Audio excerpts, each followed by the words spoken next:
শেরপুরে বাস চাপায় মোটরসাইকেল আরোহী সাবেক এক সেনা সদস্য নিহত হয়েছেন। আজ রোববার দুপুর ১২টার দিকে শেরপুর ঢাকা মহাসড়কের ভাতশালা ইউনিয়নের বাঁশতলা এলাকায় এ দুর্ঘটনা ঘটে। পরে বিক্ষুব্ধ এলাকাবাসী বাসটিতে আগুন ধরিয়ে দেয়। নিহত সেনা সদস্যের নাম মজনু মিয়া। তিনি হাওড়া কামারবাড়ি গ্রামের সফরউদ্দিনের ছেলে। পুলিশ ও স্থানীয় বাসিন্দারা জানান, মজনু মিয়া মোটরসাইকেলে শেরপুর শহর থেকে বাড়ির উদ্দেশ্যে রওনা দেন। বাঁশতলা এলাকায় পৌঁছালে সাম্মি ডিলাক্স নামের একটি বাস তার মোটরসাইকেলটিকে চাপা দেয়। এতে ঘটনাস্থলেই তিনি মারা যান। এরপর উত্তেজিত এলাকাবাসী বাসটিতে আগুন ধরিয়ে দেন। আগুন নেভাতে ফায়ার সার্ভিসের একটি গাড়ি ঘটনাস্থলে আসে। তবে এলাকাবাসীর বাধার মুখে সেটি ফিরে যায়।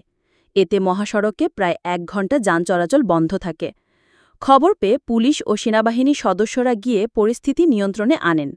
শেরপুরের অতিরিক্ত পুলিশ সুপার মিজানুর রহমান ভুইরো বলেন, মরদেহ উদ্ধার করে জেলা সদর হাসপাতালের মর্গে পাঠানো হয়েছে। পরিস্থিতি স্বাভাবিক রাখতে ঘটনাস্থলে পুলিশ ও সেনাবাহিনীর সদস্যরা রয়েছেন।